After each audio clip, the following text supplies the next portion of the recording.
This is a quote by Angela Carter. My name is Busisa Celani and I'm here with and welcome to the Gothic Diaries, where we discuss a lovely short story by Angela Carter named The Bloody Chambers.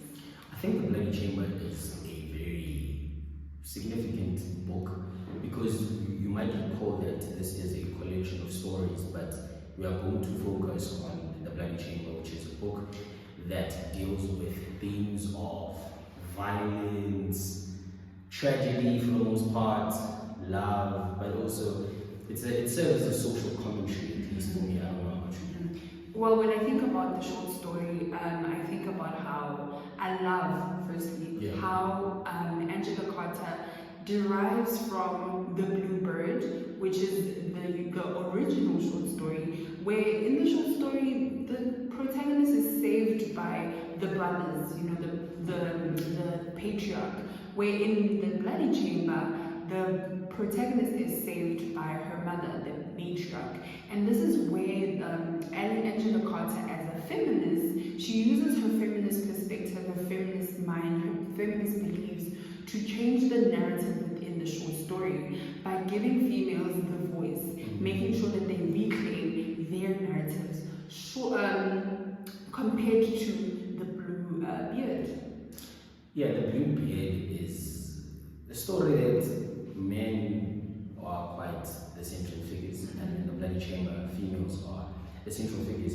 But I want us to now get deeper into the nature of the Bloody Chamber, some of the significant moments that kind of stood out for you, and how abusive men like the Marquis are then brought forward. Well, when I think about what you're stating, I think about the quote that the Marquis utilizes. He says to our protagonist, he says, "My virgin arpeggios, prepare yourself for a matrodom." And that is super dark. And considering that our short story is centered on the Gothic literature, we see the Gothic literature within that. When he says, "Prepare yourself for your matrodom," a matrodom is a death of religious groups. So, what do you mean I'm preparing myself for my death? I'm preparing myself for my death. And this also gives us an idea of how men objectify women, how it was so intense. And I really, really appreciate how our author utilizes such dark words to show how dark our Marquis was.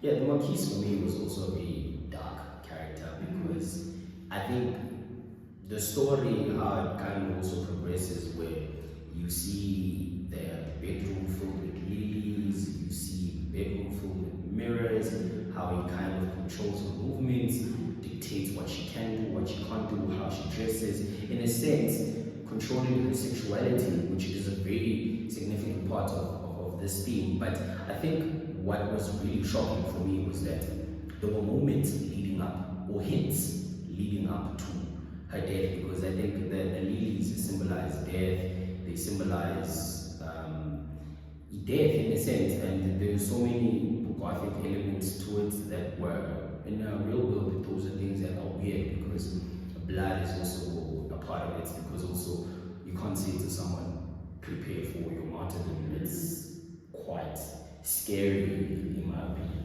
And I really, really also love how the author problematizes the traditional happily ever after of your usual fairy tale with the title The Bloody Chamber, which is centered on 4 metaphorical meanings. The first one, the bloody chamber, the chamber itself.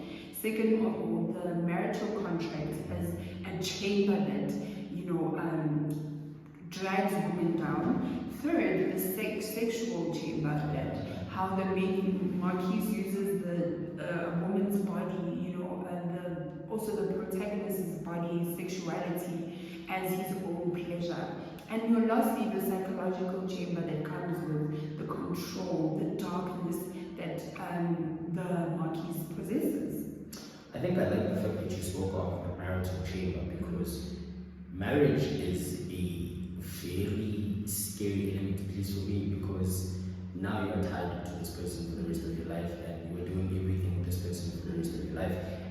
how the heroine kind of also refers to marriage as a unguessable country. To me, what first came to mind was she understands that unpredictability of marriage, but I also could see that she did not expect it to be this dark, because this is a guy who has a chamber, and the chamber situation for me was very dark, because what do you mean you have a chamber? And there was a time where he had the keys and he was about to give them to her, and there was one key that he didn't really want to give to her, but she insisted, and he allowed her to I think he kind of knew that she would insist. That's why he gave her the key, because she then said, "Is this the key to your heart?" And then he was like, "No, rather the key to my enfa." And when you think of the word enfa, the word enfa refers to hell. It's a French word for hell. And how does a normal person, or a person of his stature, have a hell?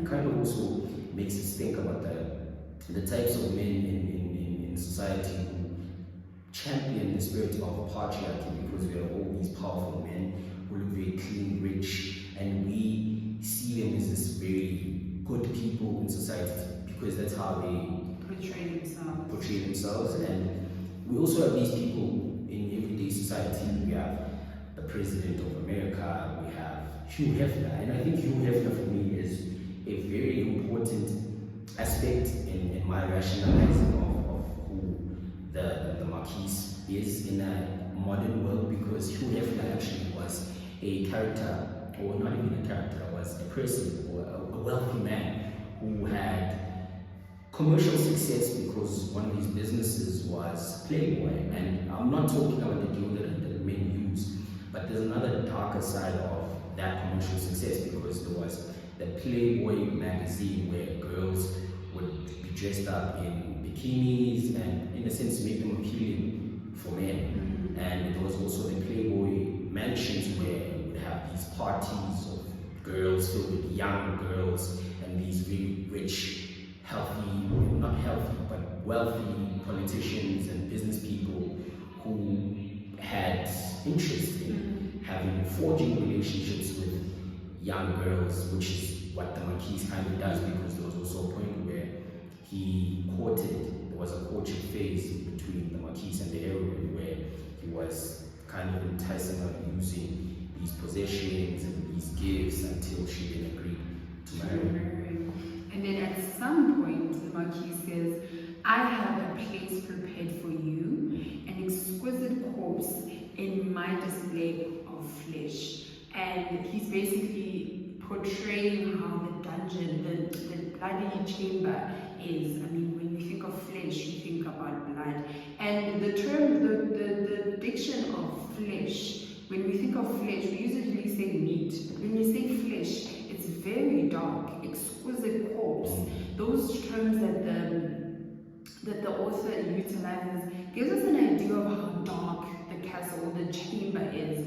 The castle in itself, speaking of the castle in itself, it's very isolated. It's very dark. It has gargoyles. If you don't know what a gargoyle is, it's a statue of some devilish-looking dog, whatever. Yeah, and then there's also things like it's isolated close to the sea, and it gives us an idea of how the Marquis wants to isolate his victims away from life, away from family. I mean, why so far away? Why so distant from human life? And I really like how the author further uses the second wave feminism to kind of drive the narrative of the story, problematizing your usual romance in fairy tales, and further problematizing wealthy men, that they usually are very sadistic. Like the Marquis, very sadistic. I think the sadistic nature of the Marquis is something that we really need to talk about at length, because he was very sadistic to the point where, okay, the first point that I want to make here is, in order for us to understand what sadism is, or what we mean by the Marquise was sadistic. Someone who's very sadistic is someone who enjoys inflicting pain on other people. We see it when he broke her virginity. He didn't care whether she was crying or what. He just did what he wanted to do, and the blood was very exciting for him. But also the fact that he gave her the choker. The choker for me has a double meaning, because when you look at the choker kind of also symbolizes the possessive nature that the Marquise has in him, where he's objectifying her, because it's like when you think of a choker is something that, for me, at least for me, I know it from dogs. Dog owners normally give their dogs chokers in case maybe they get lost. They have their names, all their details, so that they can be found. To hang it on the leash or to hook it on the leash. So it just shows that, and then obviously the other aspect is then it's at the perfect spot for him to be able to decapitate her the way he sees fit. And for me, the sadistic nature of the Marquise is very scary and Well, Celani, that is it. I'm so